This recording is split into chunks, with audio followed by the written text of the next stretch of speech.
Merci, bien sûr. Pardon, je te dirai. De retour sur ce plateau Petit Déj, merci de suivre Walfadjri Télé Askan Wi, la voix des sans voix. Alors tout de suite dañuy enchaîner avec la rubrique Buzz du net ñu ànd si avec Sistefa voilà d'ores et déjà Fa. waaw ba tey mën naa nekk kay. Aliou nee na yeewoogul waaye ma bàyyi ko mu nuyoo. waaw mu nuyoo. Aliou Sow day door a egg sax. au préalable nuyoonteel ak téléspectateurs yi. xanaa di leen sant bu baax a baax di leen gërëm. et ben kontaan nekk ak yéen ci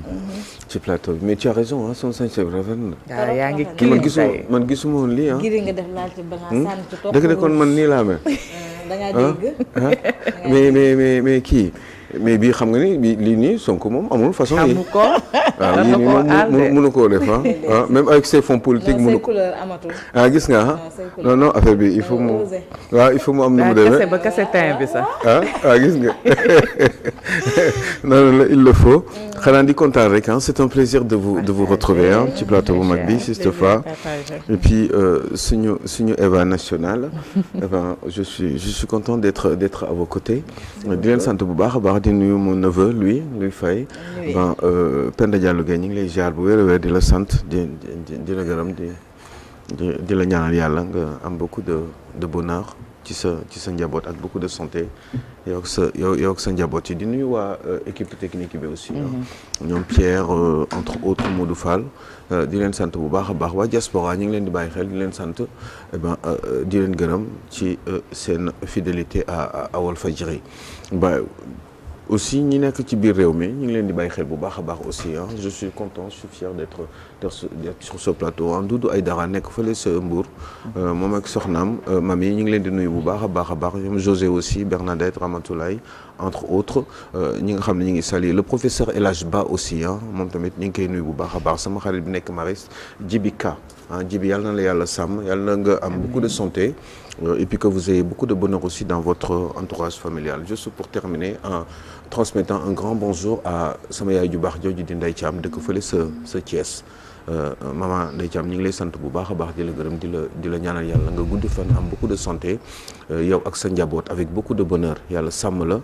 sutural la et puis yàlla dëgëral say cër voilà yàlla musal ñu ci pexeb noonu aussi ñun ñëpp et puis yàlla faj aajo yi voilà je suis content je suis fier d'être à Walfadjri la voix des sans voix entièrement partagé nga clean nii def sañse fa ñu enchaîner avec la rubrique gis nga lunette am Buzz du net enchaîner avec la rubrique Buzz du net macha allah voilà mu ngi noonu comme ni ñu leen ko waxee woon ci début bi rek dañ koy tàmbalee ak li nga xamante ne mooy accident bi amoon démb diggante Kër Ndiaye Lo ak Rufisque mu nekk accident bu métti mu am 5 blessés ba démb ci guddi loolu laa ci jot a dégg 5 morts du moins ak ay blessés yu métti donc li ñu doon waxaat chaque jour dafay ñëwaat muy accident yi tali bi lan mooy problème bi lan mooy indi accident parce que bu ñu xoolee ni que benn camion bu amoon benn conteneur la mu wadd ci benn particulier boo xamante ni Allo Dakar la nee nañ donc loolu moom déjà leneen la ba pare am na yeneen 5 véhicules yoo xam ne ñu ngi fa woon ñoom ñëpp ci accident bi lañ bokk donc mu nekk loo xam ne métti na parce que ñu ngi wax ni que am na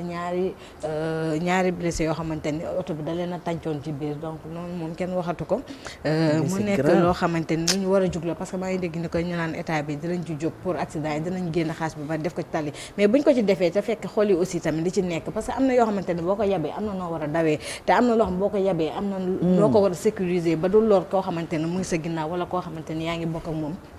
tali bi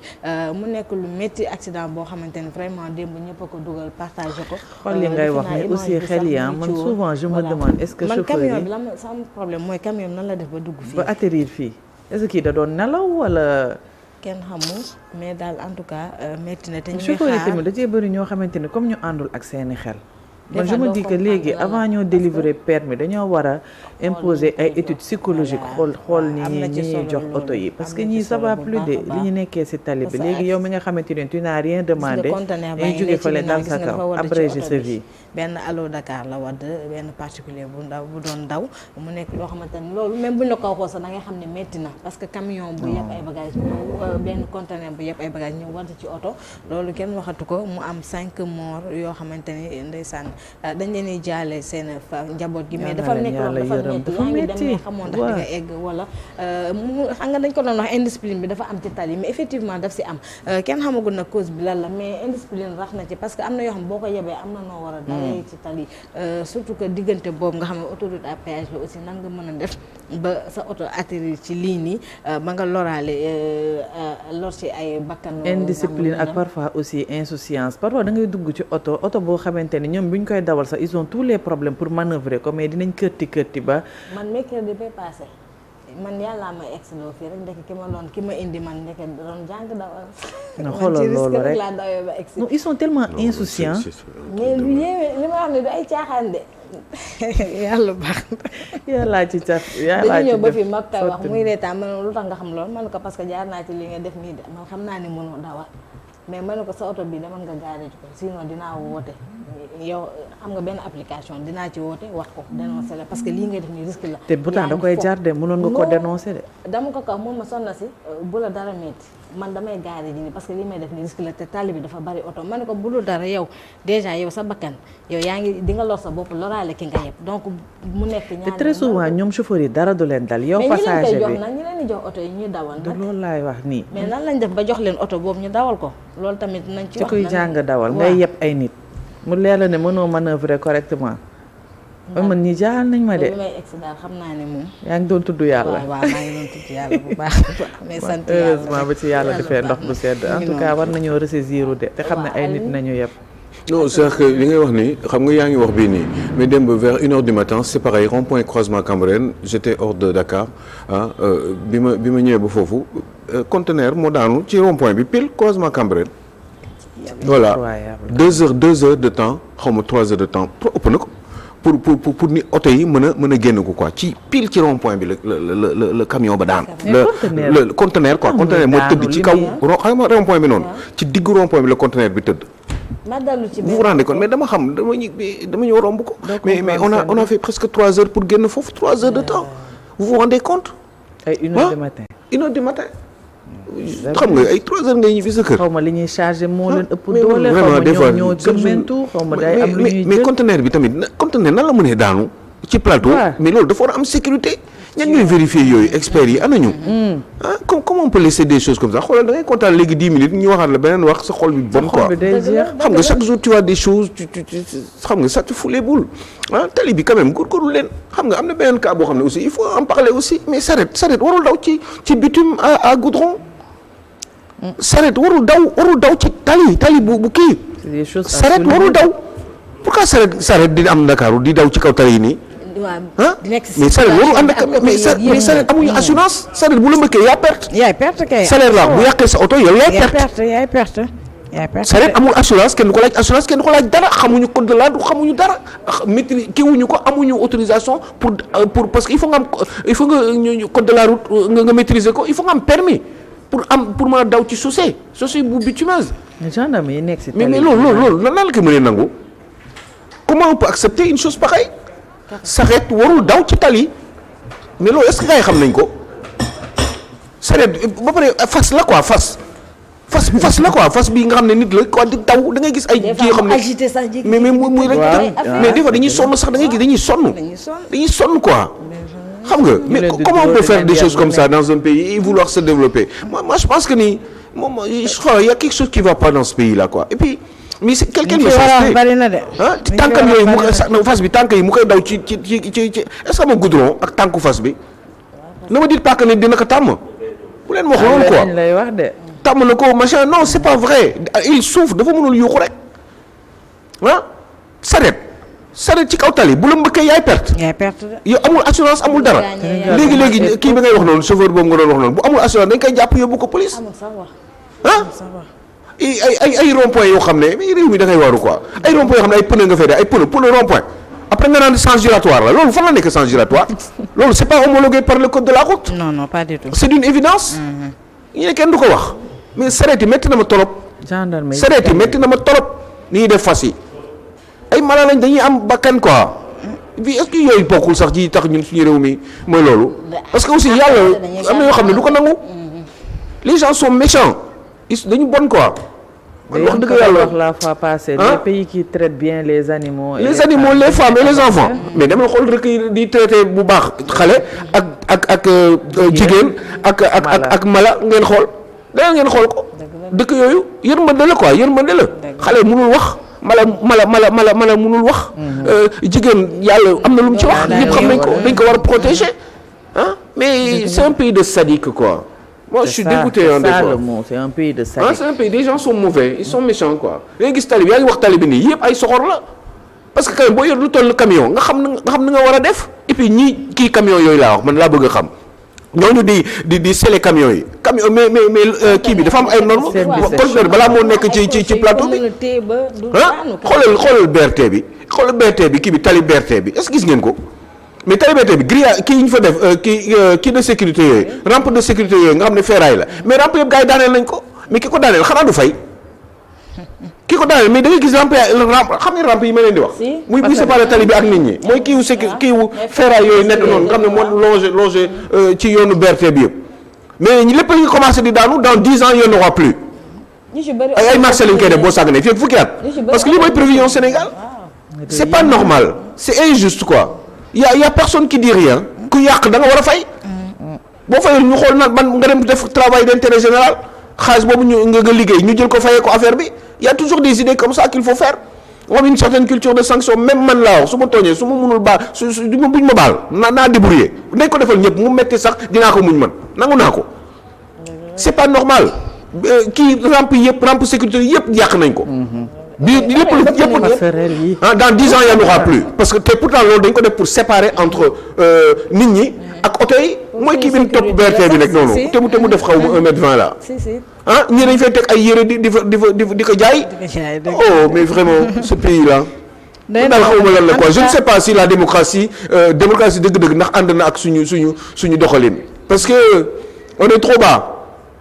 ci wàllu maturité civique dañu suufee trop li ñu dese dafa bari da ngay xool li xew ci àdduna bi da ngay xool vous allez voir vous allez comprendre comment on développe un pays et c'est tous nag ils font tous la même chose pour développer leur pays même s'ils ont une culture de base différente il y a une culture de développement boo xam ne réew yu développé yépp ñoo ko moom mooy rigueur sanction méthode organisation xam nga ak yarin yooyu yëpp daf ci bokk. yarin yëpp daf ci bokk pour développer réew. éducation parce que éducation da lay topp fépp foo mënti nekk. lu neex waay def day ñëw xam nga les gens ils produisent n'importe comment xam nga na nga mën a. sax ñu sànni la loxo dem tegal la ci saa. amuñu permis seen permis kenn xamu ko ils vendent les permis là les négociations da nga gis oto boo xam ne roue bi tali pneu bi day valser. mais kooku fu mu jaar ba am contrôle technique. da ngay dugg parfois ci oto sax frein yi nga santi ne kii frein yi. normal la Mbacke ma yaakaar démb laa wax ni maa gis car rapide boo xam ne embouteillage apprenti bi wàcc di serré boulon bi gaa yi ngi ci biir. di serré pneu bi billahi wallahi taala fenuma man du ma wax lu dul démb laa wax li nga xam ne moo tax sama xel dellu si apprenti bi laa pneu arrière gauche bi la wàcc. ci digg tali bi non boobu embouteillage dafa am mi ngi taxaw muy serré dafa ñëw ubbi buntu chauffeur bi xam naa chauffeur bi moo ko jox li mu war a serré mu génn muy serré affaire bi gini ñaa ngi toog ci biti mais car rapide boobu man damay wàcc bu may gis loolu duggoon ci car rapide bi damay wàcc. ne mosoon naa dugg car rapide chauffeur bi di këtti ak frein mënu sa gaare pour mu taxaw c'était tout un problème. parce que vitesse yu bi ñëpp a wàcc. mais car rapide boobu am na visite technique am na visite technique jàll na parce que chaque année lañ koy def jàll na. car rapide boobu jàll na. te duñ ko gaare de. yow dañuy dem après seet nu ñu branché noonu fil yi maas rek. camion suuf ñu continuer waat. Eva camion suuf bi pneu bi ci ginnaaw nii la doon def camion suuf bu fees jàll pneu baa ngi def nii. risque la de. sont incroyables. maa ko gis te ñeneen ñi gis nañ ko pneu bi mi ngi def nii camion bi. mi ngi fees jàll ak suuf fii padois. yow qu'est-ce que tu veux. ñii est-ce que ça va. man est-ce que ça va. ça va pas non ça va pas de. nañu xoolaat bu baax a baax. te boo saaganee rek def nañ fa bind nañ fa benn alxuraan la xam naa loolu mooy yàlla kenn la yu kenn xamul xam naa yow lañ ciy bind quoi parce que. voilà en tout cas lu ñu mënti def xaalis ci tali bi te xol yi tamit nit yi yaruwuñu tamit. léegi tata bi tam day tata bi il faut ngeen wax ko tata bi day dëng. ndax ni muy feesee. non du fees boo tax mu dëng de. kii ñoo baaxul amortisseurs yi ñoo baaxul. tata nii la def dafa dëng mi ngi daw mais dafa dëng mi ngi fees dell kenn inquiété wu ñu nekk si biir amul problème. ñu ngi yor seen i kurus quoi.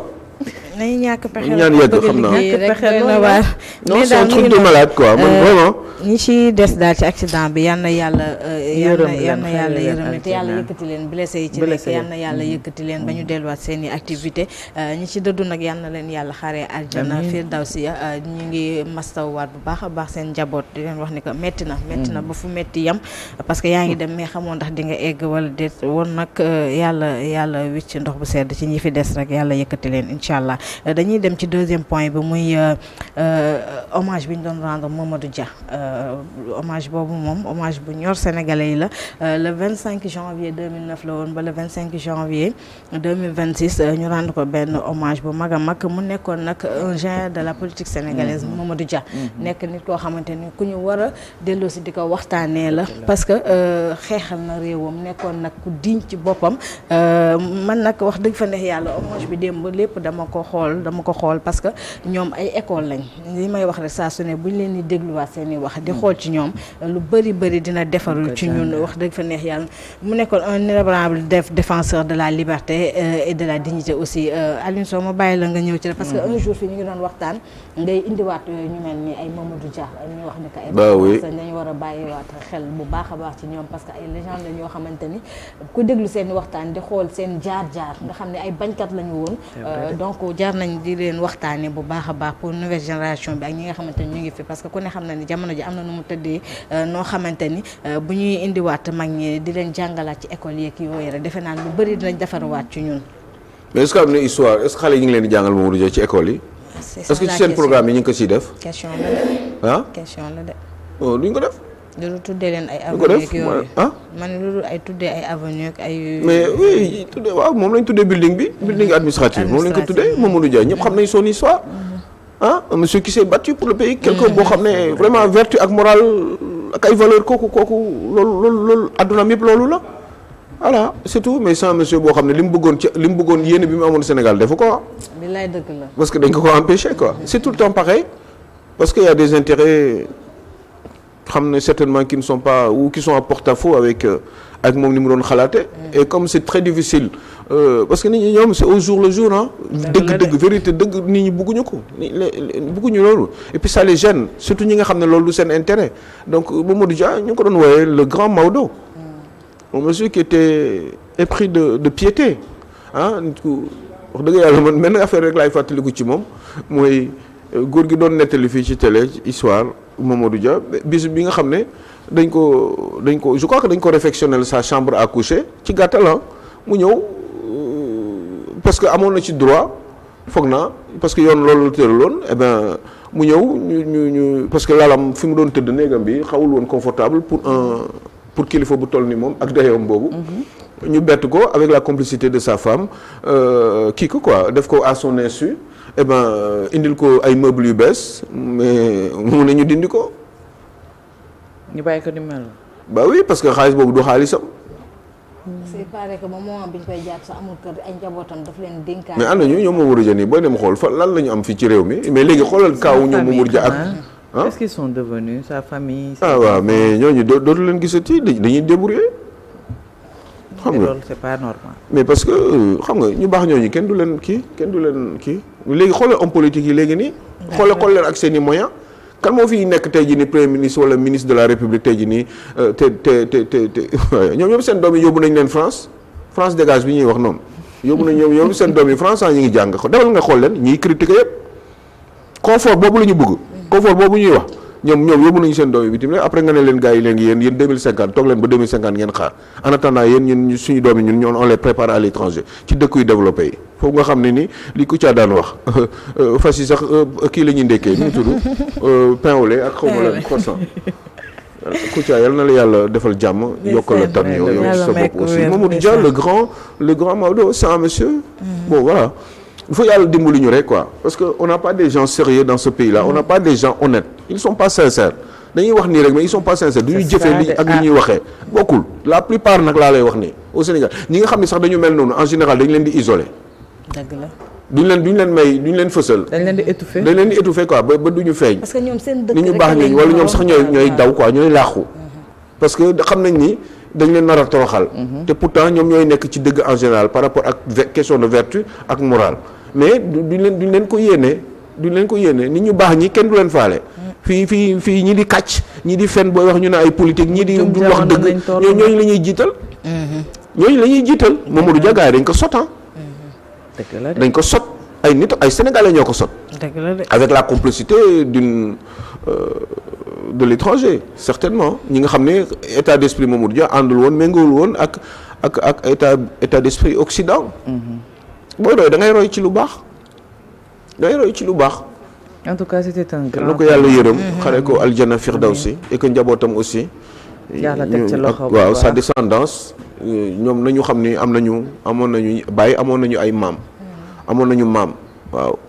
ñooñu ñooy nit ñu baax ñi ci réew mi ñooñu nag am na fi ba tey quoi sauf que dañoo bariwul. te léegi dañ leen di étouffer duñ leen wax loo te ñoom sax dañ dul ñeme daanaka parce que. bu ñu xalaatee yenn yi rek gëm nañu yàlla jusqu'à un certain point naan est-ce que jar na ko xam nga. il faut yàlla dimbali ñu rek may ñu ci kii mais une démocratie comme ça là xool nañu ko tëjee fukki at bi muy génn xam nga dafa perte ay bëtëb. à la fin fukki at lañ ko tëj. yóbbuñu ko Dakar yóbbuñu ko Rebeuss fii de ay mbokkam di ko fekk Kédougou lañ ko yóbbu. vous vous rendez compte comment on peut être méchant à ce point là pourquoi ñu yóbbuwoon ko Kédougou moment boobu lan la fi def lu grave loo xam ne ñu ne dafa coup d'état alors qu'il avait la majorité il avait toutes les cartes en main président conseil moo doon premier ministre niveau turu premier ministre la woon quoi mais daan ñu wax premier ministre président du conseil lañ doon wax. yaa ngi dégg mais président bi amul woon yenn doole bi président am ren nii léegi. premier ministre moo ko amoon boo xam ne ñu ngi ko doon wooyee président du conseil Mamadou Dia il avait tous les pouvoirs ñu naan ko da nga coup d'état ku am tous les pouvoirs nan la ñuy wooyee da nga coup d'état demee li nga ne Diomaye dafay coup d'état quoi. voilà yooyu la créé ko ba indil ko ay tànk bu kii xam nga bon mun naa comprendre sax ñu bañ a d'accord ak Senghor ak yooyu bañ a d'accord ak ñenn ñi xam nga les laïcs moi je peux bien et encore lui-même sax il était laïque hein c'est juste que rek il était profondément religieux et puis gëmoon ba pare gëm am yërmande xam nga mais dañ ko complot te ay sénégalais ñoo ko complot ba def ko loolu fukki at ñu téye ko fa après bàyyi ko mënatul dara après voilà Kédougou laa leen wax fa lañ ko yóbbuwoon sori woon na ci jamono réew mi quoi jamono jooju li mooy réew mi léegi mi ngi nii quoi xam-xam li mu amoon yéene yi mu amoon amaana xëy na bu ñu ko bàyyoon mu posé ko xëy na sax lu ci bari dina doon tey njëriñu Sénégal parce que ceux qui ont fait les pays là pays yi ngay gis nii dañu am ay maamaati maam yu leen defaral ay bagages ah dafa am dañu am ay ancêtres yoo xam dañu leen liggéeyal dama doon laajte keroog je le savais déjà mais j'en discutais avec quelqu'un si le baron Haussmann mais gars yi dañuy wax Paris dafa rafet mais Paris waa jooju moo dagg Paris moo defaraat Paris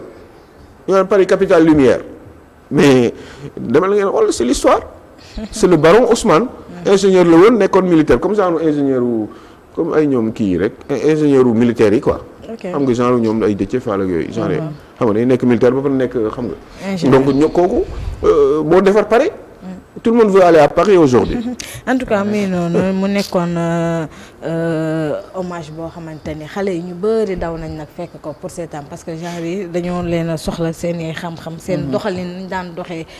yooyu yëpp dafay kii rafet pour ñu koy xam politiquement humainement xool Ibrahima Fall dans 20 ans Ibrahima Fall ils vont lui faire la même chose xam nga ni Ibrahima Fall ku Ibrahima Fall il était ancien ministre des Affaires étrangères un homme qui avait beaucoup de vertus Ibrahima Fall nekkoon na candidat aux élections présidentielles il y a en 2007 foog naa 2007 ou 2012 pourquoi nga jàpp dans 20 ans dinañ ko def mais parce que ça fera comme Mamadou Dia parce que il va mourir un jour ou l'autre comme tout le monde mais dans 20 ans on dira la même chose sur Ibrahima Fall un monsieur boo xam ne vertu la woon rek mais bi mu demee élection 0,00 machin la am kenn falu ko alors que c'était une personne très intéressante mais kenn remboursé wuñ ko sax caution pour mu am 5% un monsieur boo xam ne amul fu mu jaarul nekk na sax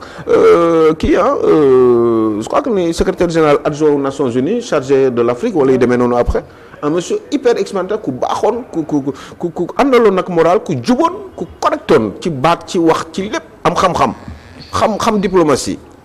nekkoon ministre des Affaires étrangères du Sénégal après demoon Nations Unies et cetera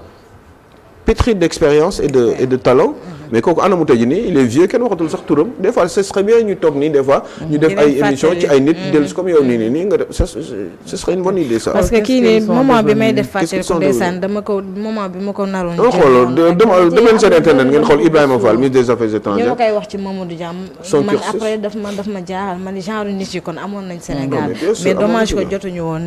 eggale émission boobu. mais ñooñu ñun defuñu leen référence ah. gars yi def majorité Sénégal defuñu leen référence ah. léegi il faut ngay saaga di daggal di def ay affaire di jaay guerrier machin bon ben voilà. en tout cas yéen a amoon ci Sénégal rayoon na mu nekkoon un défenseur de la liberté. voilà kii mooy Ibrahima Fall.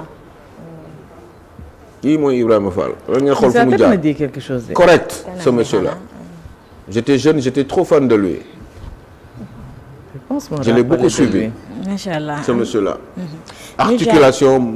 mën xam. waaw mais ñii xam nga ni il doit avoir au moins autour de 80 ans ñi sama morom papa lañu wala 75 ans yooyu. xam nga mais moo tax ma ne la dans 20 ans on parlera de lui wala dans 40 ans. j'en sais rien. tu verras jàll ci dernier point bi muy comme li buzz du net bi moom internet bi moom li ci gën a fës moom ba tey kan bi la rek ñu ngi ko topp image yi vidéo yi mais daf ci am vidéo boo xamante ni maire bi ci kanamu télé bi bu baaxee régie parce que xaw ma Aline Diop naka la ko defee may leen ma ko rek ñu daal di koy xool ñëwaat sur le plateau.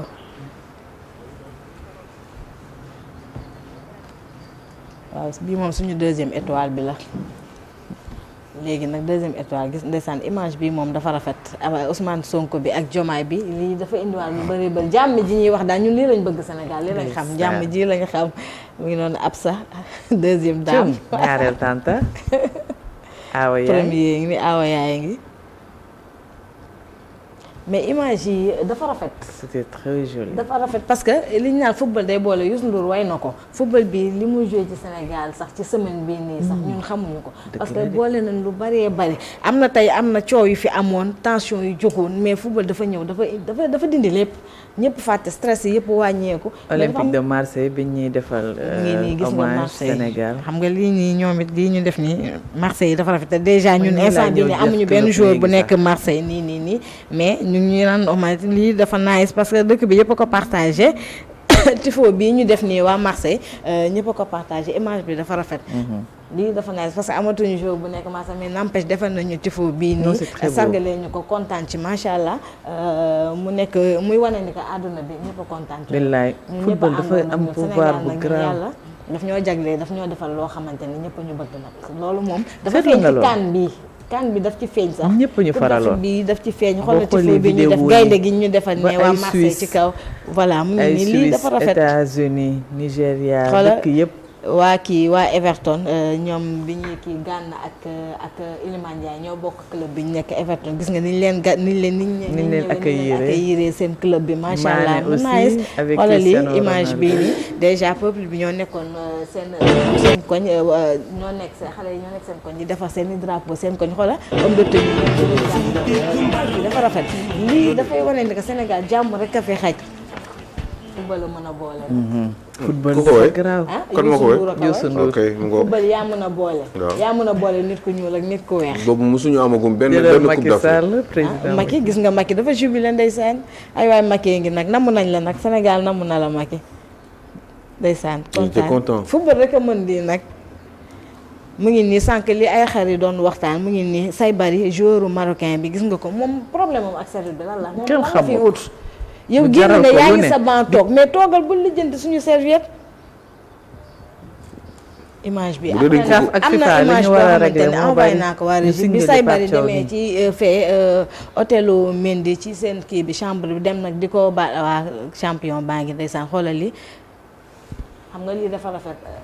dem sa équipe dem sa club ñu teeru la ndeysaan jëndal la gâteau Sadio Mané club ndeysaan Cristiano teertu ko naan kaan Sadio Mané champion du Sénégal xam nga lii dafa neex mu ngi nii tamit Villarreal aussi ñoom Pape Gueye ñun dañoo nekkoon dans l'erreur Pape Gueye gis nga balaa match bi di commencer balaa ñuy coup d'envoi bi ñu koy joxe ñoom it sargal nañ ko macha allah Ibrahima Diaz mu ngi ko doon tàccu dans les gradins Pape Gueye aussi moom it clubam teertu na ko gis nga médaille bi ñu ko takkal jox ko kii bi aussi tamit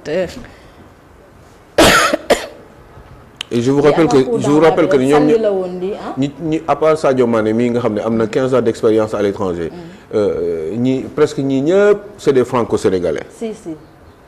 mais ils ont choisi le Sénégal. waaw ñooñu wus ma de. Mais c'est pas fini, on a déjà déposé la plainte, wallah. Le Sénégal, c'est des tricheurs. Ils ont fait du maraboutage, de la sorcellerie. Regardez notre joueur là, il sort avec la tête ouverte. Ibrahim Diaz, pourquoi il rate son penalty? Ils ont fait des trucs bizarres. Inch'Allah, justice va parler. Mais c'est pas fini, on a déjà déposé la plainte, wallah. Le Sénégal, c'est des tricheurs. Ils ont fait du maraboutage, de la sorcellerie. Regardez notre joueur là, il sort avec la tête ouverte. Et Ibrahim Diaz, pourquoi il rate son penalty? Ils ont fait des trucs bizarres. Inch'Allah, justice va parler. suñu ndam bi dañ koo mérité dañ koo liggéey nag. nañ naan ndox bu sedd balaa ñoo am voilà seen tension bi di yéeg lu ko fi jar tamit ñii dañ leen mën ñoom ñëpp nag seen tension yéeg na. ñun avant sax ñooy àgg ci penalty bi ñii dañ leen mënoon ci match bi. mais ñun ñoo moomoon match bi. vraiment tamit nag nañ gëm yàlla tamit du début à la fin. yéen Birahim Diaz dafa jaay waane ne dafay panenka mu raté ne ñun ñoo doon def sorcellerie ñun tamit weex nañ dunk de. en tout cas mu ngi noonu temps bi comme mayuñu ko amoon na vidéo yoo xam bëggoon nañ ko déglu mais temps bi mayuñu ko xam naa mën nañ ko indi sax beneen yoon incha allah rabbi waaw parce que Alioune Sow mu ngi fi te dafa war a def indiwaale serviette yi traîne bi sur les serviettes TikTok c'est à mourir de rire Marocain seen at bi dina yàgg bii kan dina yàgg dina jël métti 10 ans dootuñ ko defati dinañ ko jël 10 ans mu ngi noonu en tout cas ñett yooyu lañ ci tànnoon rek ci gën a fës ci internet bi indil leen ko muy accident bi amoon démb ak hommage bi nga xam ne rendre nañ ko ku mag ki nga xamante ni kenn la woon ci Sénégal muy Mamadou Dia ak li nga xamante ni ba tey CAN bi depuis dimanche ba le 18 ba tey ñu ngi ci rek internet bi foo dugg yaa ngi gis vidéo yi ak ngénte bi démb vidéo ngénte bi defe naa ni jàll na def nañ ay raax yu neex yu saf suukar macha allah saf meew ak gerte gis naa sax ñu organiser woon sabar xamatuma ban localité la en tout cas merci beaucoup en tout cas mi ngi noonu plaisir la ñuy am saa su ne di jàkkaarloo ak yéen di leen indil saa su ne les buzz du net yi ci gën a fës di kontaan di partager plateau bi saa su ne ak yéen aussi waaye di gërëm équipe technique bi di gërëm Aline Diop tey tane nga rek tane nga. Diop yéen la nag nii la mën a demee mu ngi doon di gërëm Modou Fall mi ci régie bi Tapenda aussi ak Louis caméraman ñoom ñoo ngi leen di jaajëfal di gërëm Dame Fashion comme d'habitude rek sama mag yi Chéri Zal nee naa saa yu baaxee moom la maa ngi koy jaajëfal waaye di gërëm waa Italie yëpp su ma limee rek damay jur maa ngi leen di gërëm bu baax a baax ak waa Paris ak waa États-Unis di ko teg ci loxo Pape Déthié maa ngi koy nuyu bu baax a baax sama frère boobu merci beaucoup. Un plaisir toujours et à chaque fois merci beaucoup Fa alors tout de suite dañuy marquer une petite pause publicitaire avant d'enchaîner avec la dernière rubrique actualité.